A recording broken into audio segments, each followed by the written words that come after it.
میرے امام کا ایک ہی بیٹا حضرت امام زین العابدین، ان کے 6 بیٹے کتابوں میں آتے ہیں، کم اور زیادہ کی روایتیں بھی ملتی ہیں۔ امام زین العابدین ایک لخت جگر اور ایک خاندان کی سپہ سالار بی بی، کون بھلا؟ حضرت سیدہ زینب رضی، یہ جناب زینب جب پیدا ہوئی تھی نا تو حضرت علی رضی اللہ تعالیٰ عنہ فرماتے ہیں کہ حضور سفر پہ گئے ہوئے تھے، تو مجھے سیدہ فاطمہ نے کہا کہ بچی کا نام رکھو، تو میں نے کہا کہ میں نے پہلے رکھے ہیں، کہا حضور تو سفر پہ ہے، فرمایا آئیں گے تو نام رکھیں گے، جناب زینب رضی اللہ تعالیٰ۔ اور حضرت امام زین العابدین کی مختلف روایتوں میں مختلف عمر آئی، یہ 2 خاندان کے بڑے بچے تھے، خاندان کے یہ 2 بڑے بچے تھے۔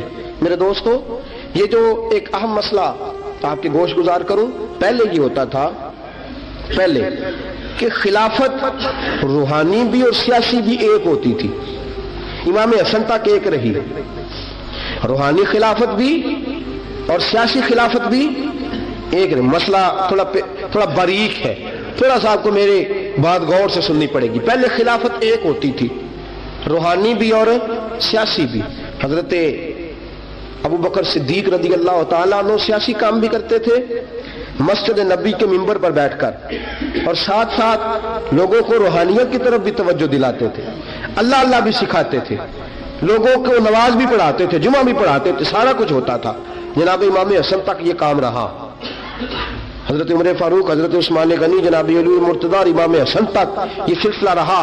پھر خلافت 2 حصوں میں بٹ گئی، ایک ہو گیا سیاسی خلیفہ جو حکومت چلائے، اور ایک ہو گیا روحانی خلیفہ جو لوگوں کو اللہ اللہ بتائے۔ وہ جو خلافت تھی نا روحانی، وہ آج تک آ رہی ہے، صوفیاء کے ذریعے، علماء کے ذریعے، نیک اور پارسال لوگوں کے ذریعے وہ اللہ اللہ بتاتے ہیں، وہ اللہ اللہ بتاتے ہیں، پھر اپنا خلیفہ بناتے ہیں، پھر وہ اللہ اللہ بتاتا ہے۔ یہ وہ ہے خلاف۔ حضرت امام زین العابدین رضی اللہ تعالیٰ عنہ کو بادشاہ وقت نے بلایا نا اپنے پاس، تو زین العابدین نے فرمایا میں نہیں جاؤں گا، میں جاؤں گا۔ عبد المالک بن مروان نے بلایا اور امام زین العابدین کو کہا کہ آپ کو ضرور آنا پڑے گا۔ آپ نے فرمایا اس کی وجہ؟ اس نے کہا جی وجہ یہ ہے کہ آپ کی طرف لوگوں کا رجوع بہت ہے، لوگوں کی توجہ بہت ہے، دل کھینچے چلے جاتے ہیں۔ امام زین العابدین نے فرمایا سارا زمانہ بھی میری طرف آئے، پھر میں بادشاہ کے دربار میں، بادشاہ بزرگوں کے پاس آئے تو ان کی عزت بڑھتی ہے، اور اگر نیک لوگ بادشاہوں کے دروازوں پہ جائیں تو ان کی عزت گھٹتی ہے۔ فرمایا میں نہیں جاؤں گا۔ اس نے کہا کہ امام مجھے سمجھ کوئی نہیں آتی۔ امام زین العابدین سے کہنے لگے مجھے سمجھ کوئی نہیں آتی کہ بادشاہ میں ہوں لیکن بادشاہ آپ کے پاس ہوتا ہے۔ عجیب تماشا ہے کہ لوگوں کی تلواریں میرے ساتھ رہتی ہیں، دل آپ کے ساتھ دھڑکتے ہیں۔ میں دیکھتا ہوں کہ مدینے کے بعد ایک کٹیا میں آپ رہتے ہیں، کٹیا میں، لیکن میں دیکھتا ہوں کہ سورج بھی چڑھتا ہے تو آپ کو سلامی دے کے چڑھتا ہے، اور چاند بھی نکلتا ہے تو حسین کے بیٹے کے قدم چوم کے نکلتا ہے۔ امام زین العابدین رضی مدینے سے باہر چلے گئے، ڈیرا لگا لیا عمر بھر اسی جگہ، نام تو علی اوس تھا نا آپ کا، لیکن زین العابدین عبادت کرنے والوں کی زینت۔ میرے امام نے خلیفہ عبد المالک بن مروان سے کہا تو باز آ جا، میں حسین کا بیٹا ہوں، مجھے لوگوں کو اللہ اللہ سکھانے دے۔ اب میں تخت خلافت پہ بیٹھ کر نہیں، میں چٹائی پہ بیٹھ کے دین پڑھاؤں گا، اب میں فرش زمین پہ بیٹھ کے لوگوں کو اللہ اللہ سکھاؤں گا۔ امام زین العابدین کو خلیفہ عبد المالک بن مروان ہوا پتہ کیا تھا؟ تھوڑی سی تاریخ بتا دوں۔ یزید کے مرنے کے بعد اس کا بیٹا آیا، وہ 40 دن تک رہا، میں نے 10 محرم کو بتایا تھا۔ اس نے کہا میں اپنے باپ کو بھی اس قابل نہیں سمجھتا تھا، چھوڑ کے چلا گیا۔ اس کے بعد حضرت عبداللہ ابن زبیر رضی اللہ تعالیٰ عنہ جو تھے، وہ کیونکہ مکہ اور مدینہ اور حجاز کے لوگوں نے انہیں اپنا امیر بنا لیا تھا، جب یزید کے بیٹے نے خلافت چھوڑی تو وہ پورے ملک کے ایک جو ہے وہ امیر بن گئے۔ ان کے درمیان ہی مروان نے سازش کی، مصر اور شام پہ اس نے اپنا تسلط جما لیا۔ مروان مرتے وقت اپنے بیٹے عبد المالک بن مروان کو بنا گیا امیر۔ عبد المالک بن مروان بڑا ظالم، بڑا خونخوار، بڑا بد تہذیب آدمی تھا۔ امام زین العابدین سے کہنے لگا کہ آپ کو آنا پڑے گا۔ آپ نے فرمایا میں کوئی نہیں آؤں گا۔ اس نے امام زین العابدین کو گرفتار کرایا، بہت سارے بزرگوں نے لکھا ہے، بالخصوص امام کشیری نے رسالہ میں لکھا، گرفتار کرایا، ہاتھوں میں بیڑیاں، پیروں میں بیڑیاں۔ امام زین العابدین جس طرح نکلے تھے نا کربلا سے اور دمشق آئے تھے گرفتاری کے عالم میں، اور پھر دمشق سے مدینے آئے تھے، اسی عالم میں پھر گرفتار کرایا۔ اور خلیفہ عبد المالک بن مروان کے سامنے جب امام زین العابدین پہنچے تو آپ نے کہا کہ تو نے دیکھا ہے نا میرے باپ کے قاتلوں کا کیا انجام ہوا تھا،